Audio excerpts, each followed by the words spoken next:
The strategy they publicly denied, but privately executed. What if the strategy that built some of the most powerful companies, governments, and institutions in modern history was never supposed to be known? What if the playbook they used, the one responsible for billion-dollar pivots, market domination, and political control, was actively hidden? Denied in press conferences, contradicted in public statements, buried under layers of spin and distraction, and yet executed perfectly behind closed doors. Today, we are pulling back that curtain. This is not a conspiracy theory. This is a pattern, a documented, repeatable, studied pattern. And once you see it, you will never look at powerful institutions the same way again. Stay with me, because what you are about to learn changes how you think about strategy, leadership, and power forever. Let us start with a simple idea. Every powerful organization lives in two worlds simultaneously. The first world is the public world. The press releases, the interviews, the official statements. This is the world they want you to see. Carefully crafted, thoroughly managed, designed to protect brand, reputation, and position. The second world is the private world. The boardroom conversations, the internal memos, the off-the-record strategy sessions. This is where the real decisions are made. Here is what makes this fascinating. These two worlds do not just differ. They often directly contradict each other. Think about that for a moment. A company publicly commits to one direction and privately moves in the opposite direction. A government publicly denies a policy and privately implements it. A leader publicly rejects a strategy and privately funds it. This is not accidental. It is not even necessarily malicious.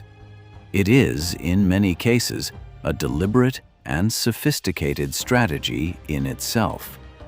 Researchers who study organizational behavior call this the doctrine of strategic ambiguity. The idea is straightforward. When you publicly deny your true intentions, you create optionality. You protect yourself from competitive response. You buy time. You control the narrative. And the best practitioners of this strategy have turned it into an art form. Let us get specific, because abstract ideas mean nothing without evidence. In the late 1990s, one of the world's most dominant technology companies was publicly and aggressively committed to a particular business model. Executives said it in earnings calls. They said it in interviews. Analysts repeated it. The market believed it. Internally, however, a small team was quietly building something entirely different. Not as a side project, not as an experiment, as the future of the entire company.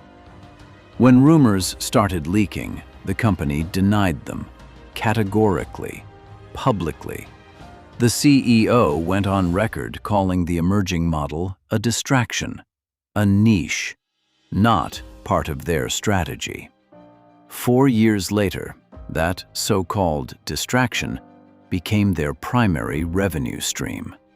The denial was not confusion, it was protection.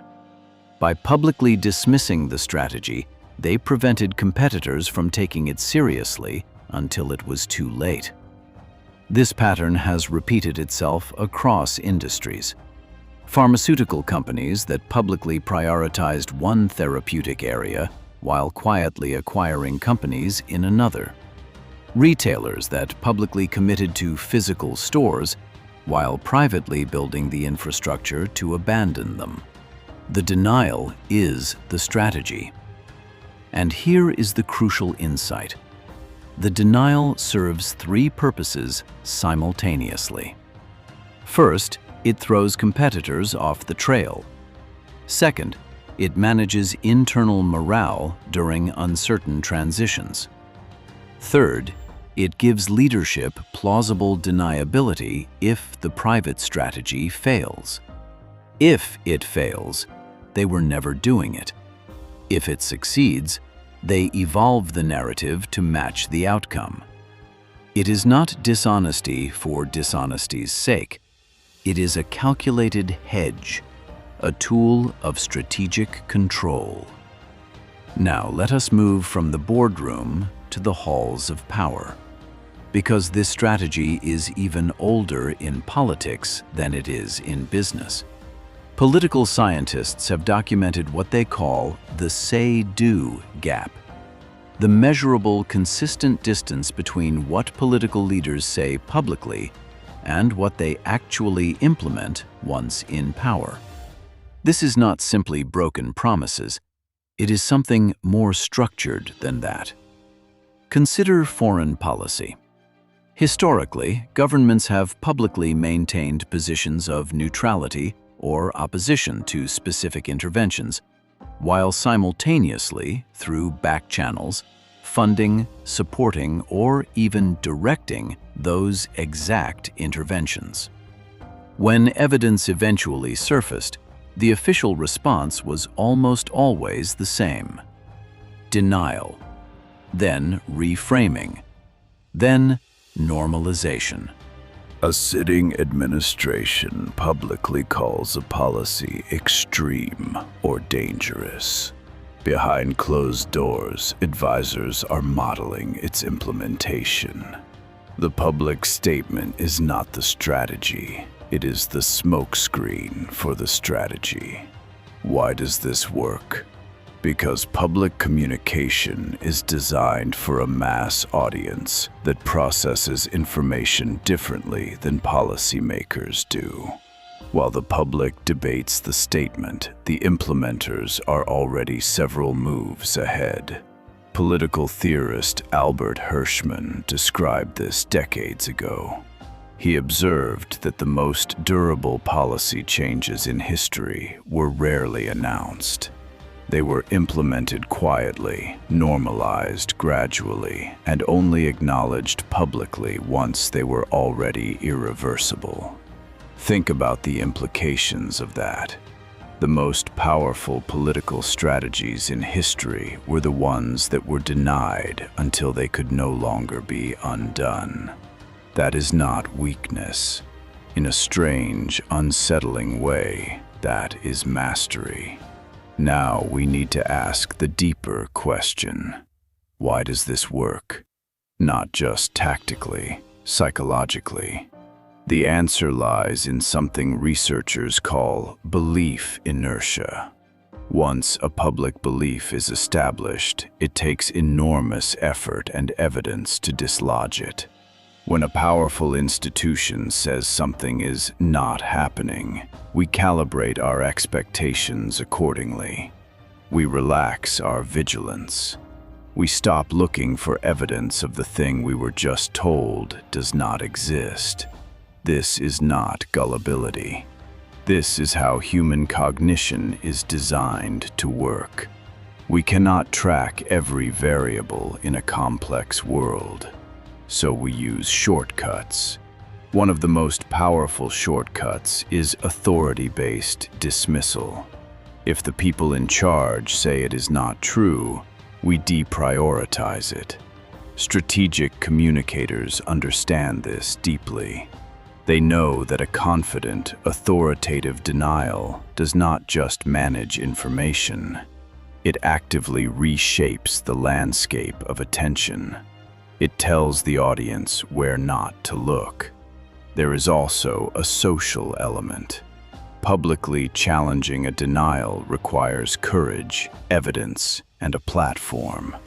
Most people who suspect something is happening lack one or more of those three things. So they stay quiet, and the private strategy continues undisturbed. This is why whistleblowers are so culturally significant.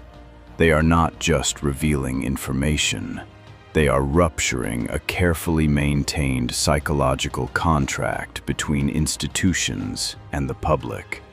The institutions know this, which is why the response to whistleblowers often follows a predictable script. First, discredit the source.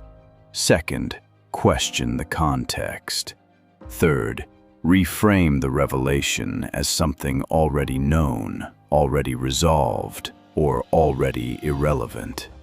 The strategy protects itself at every layer. Here is where this stops being just an observation and becomes something you can actually use.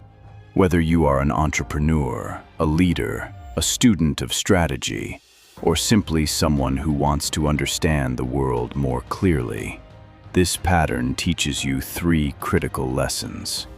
Lesson 1.